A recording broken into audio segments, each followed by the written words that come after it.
మానవ శరీరానికి సంబంధించి అవయవాల గురించి మాట్లాడితే కళ్ళు చూడడానికి, చెవులు వినడానికి, నోరు మాట్లాడడానికి పనిచేస్తాయని ఎవరైనా చెప్పేస్తారు. అలాగే జ్ఞాపక శక్తికి ఉపయోగపడే అవయవం అంటే మెదడు అని చిన్న పిల్లలు కూడా టక్కున చెప్పేస్తారు. మరి ఈ మెమరీ పవర్ అనేది మనిషి శరీరంలో కేవలం మెదడుకే కాకుండా గుండె, కిడ్నీలు లాంటి అవయవాలు కూడా ఉంటుంది అని చెప్తే మీరు నమ్ముతారా? ఖచ్చితంగా నమ్మరు కదా! అయితే ఈ వీడియో మీకోసమే. 1967 సంవత్సరం ప్రపంచ వైద్య రంగంలో ఒక మైలురాయిగా నిలిచింది. ఆ సంవత్సరంలో సౌత్ ఆఫ్రికాలోని గ్రూట్షూర్ హాస్పిటల్లో డాక్టర్గా పనిచేస్తున్న డాక్టర్ క్రిస్టియన్ బెర్నార్డ్ ఒక మనిషికి ప్రపంచంలో మొదటిసారిగా విజయవంతంగా గుండె మార్పిడి సర్జరీ చేశారు. ఇక అప్పటి నుంచి ఇప్పటి వరకు ప్రపంచవ్యాప్తంగా ఎంతోమంది డాక్టర్స్ ఎన్నో రకాల ఆర్గాన్స్ ట్రాన్స్ప్లాంట్ చేశారు. మరి ఈ అవయవ మార్పిడి సురక్షితమేనా? అవయవ మార్పిడి తర్వాత అవయవాలను అమర్చుకున్న వ్యక్తులు పూర్తి ఆరోగ్యంగా ఉండగలుగుతున్నారా? చాలా వరకు ఆరోగ్యంగానే ఉంటున్నారు. కానీ అందరిలో కాకపోయినా కొందరిలో ఆరోగ్యపరంగా ఎలాంటి సమస్యలు లేకపోయినా వాళ్ళ ప్రవర్తనలో మాత్రం చాలా వరకు మార్పులు కనిపించాయి. 1988లో అమెరికాకు చెందిన క్లెయిర్ సిల్వియా అనే డాన్సర్ ప్రైమరీ పల్మనరీ హైపర్టెన్షన్ అనే ఒక చికిత్స లేని అరుదైన వ్యాధితో బాధపడుతూ ఉండేది. ఈ వ్యాధి వచ్చిన వారికి ఊపిరితిత్తులో బ్లడ్ ప్రెషర్ పెరిగి నరాలు కుచించుకుపోయి సన్నగా అవుతాయి. రక్త ప్రసరణ సరిగా జరగక ఆ ఒత్తిడి గుండె మీద పడి ఒకవైపుగా వాచిపోతుంది. క్లెయిర్ సిల్వియా విషయంలో అదే జరిగింది. మరణం తప్పదనుకున్నారు. కానీ అదే టైంలో డాక్టర్స్ గుండె ఊపిరితిత్తులు మార్చుకోవడం ద్వారా ఈ వ్యాధి నుంచి బయటపడొచ్చని సలహా ఇచ్చారు. కానీ అప్పట్లో అవయవదానం గురించి పెద్దగా అవగాహన లేకపోవడం వల్ల దాతలు ఎవరూ ముందుకు రాలేదు. సుమారు 3 ఏళ్ల తర్వాత ఆమెకు ఒక ఫోన్ కాల్ వచ్చింది. ఒక 18 ఏళ్ల యువకుడు బైక్ యాక్సిడెంట్లో బ్రెయిన్ డెడ్ అయిపోయాడని, అతని కుటుంబ సభ్యులు అవయవదానానికి అంగీకరించారనేది ఆ ఫోన్ కాల్ సారాంశం. తర్వాత క్లెయిర్ సిల్వియాకు సర్జరీ ద్వారా గుండె ఊపిరితిత్తుల మార్పిడి జరిగి పూర్తిగా కోలుకుంటుంది. తద్వారా ఏకకాలంలో గుండె ఊపిరితిత్తులు మార్పిడి చేసుకున్న మొదటి వ్యక్తిగా నిలిచింది. సర్జరీ తర్వాత 3వ రోజు ఒక పత్రికా విలేకరి ఆమెను, మీరు కొత్త జీవితం లభించిన తర్వాత మీరు మొదటిగా ఏమి కోరుకున్నారు అని అడగ్గా దానికి క్లెయిర్ సిల్వియా, నాకు ఇప్పుడు బీర్ తాగాలనుంది అని చెప్తుంది. ఆమె సమాధానం విని విలేకరితో పాటు స్వయంగా క్లెయిర్ సిల్వియా కూడా ఆశ్చర్యపోతుంది.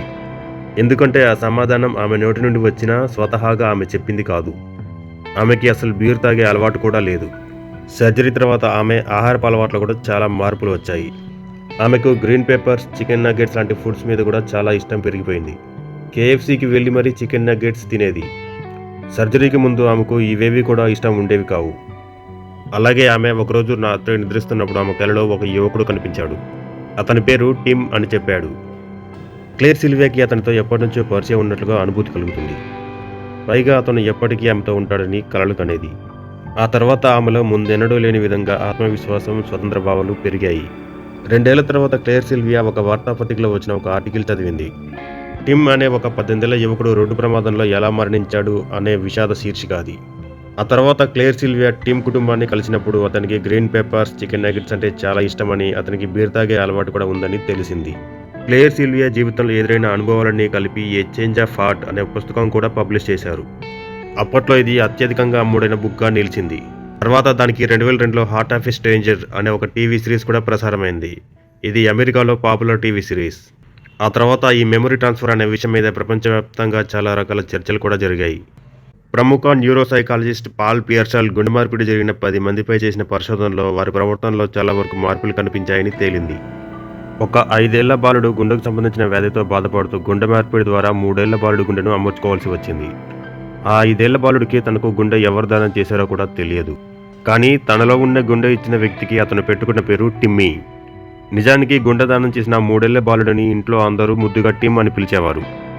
గుండె అమర్చుకున్న 5 ఏళ్ల బాలుడికి పవర్ రేంజర్స్ బొమ్మలు అంటే అసలు ఇష్టం ఉండేది కాదు. కానీ సర్జరీ తర్వాత వాటితో ఆడడం మొదలుపెట్టాడు. ఎందుకంటే గుండె దానం చేసిన 3 ఏళ్ల బాలుడు పవర్ రేంజర్స్ బొమ్మ కోసం విండో ఎక్కి కాలు జారి కింద పడిపోవడం వల్ల మరణించాడు. నీటిలో పడి చనిపోయిన బాలిక గుండె అమర్చుకున్న ఒక 10 ఏళ్ల బాలుడు కూడా నీటిని చూసి భయపడటం మొదలుపెట్టాడు. వీరే కాదు, ఇంకా చాలా మందిలో ఆహారపు అలవాట్లు, సంగీతం, అభిరుచి, ప్రవర్తనలో కూడా మార్పులు కనిపించాయి. సాధారణంగా జ్ఞాపకాలనేవి మానవ మెదడులోనే నిలుస్తాయని శాస్త్రవేత్తలు విశ్వసిస్తారు. కానీ నేటికి వీటి గురించి పరిశోధనలు జరుగుతున్నాయి. DNA, RNA, ప్రోటీన్స్ మరియు కణాలలోని ఎపిజెనిక్ మార్పులు కూడా అవయవాల్లో జ్ఞాపకాలను నిలుపుతాయనే భావన విస్తరిస్తోంది. 2024లో సైకాలజీ టుడే అనే మ్యాగజైన్ నిర్వహించిన సర్వేలో అవయవ మార్పిడి చేసుకున్న 89% మందిలో సర్జరీ తర్వాత మార్పులు వచ్చాయని తేలింది. యూనివర్సిటీ ఆఫ్ కొలరాడో 2024లో నిర్వహించిన సర్వేలో కేవలం గుండె మార్పిడి ద్వారా మాత్రమే కాకుండా ఇతర అవయవాల మార్పిడి జరిగిన వాళ్ళలో కూడా మతపరమైన మార్పులు, ఎమోషన్స్ వంటి మార్పులు కూడా వచ్చాయని తేలింది. ఇప్పటివరకు చెప్పినవన్నీ కూడా సైంటిఫిక్గా ఎలాంటి నిరూపణ లేనప్పటికీ అవయవ మార్పిడి జరిగిన వారిలో మార్పులు జరిగాయనేది మాత్రం వాస్తవం. ప్రపంచ వైద్య రంగంలో మనిషి సాధించిన విజయాల్లో అవయవ మార్పిడి ఒక గొప్ప పురోగతిగా చెప్పుకోవచ్చు. అయితే అవయవ దానం మీద సరైన అవగాహన లేకపోవడం వల్ల, సరైన సమయానికి అవయవాలు దొరక్కపోవడం వల్ల ప్రతి ఏటా ప్రపంచవ్యాప్తంగా 5 లక్షల మంది చనిపోతున్నారు.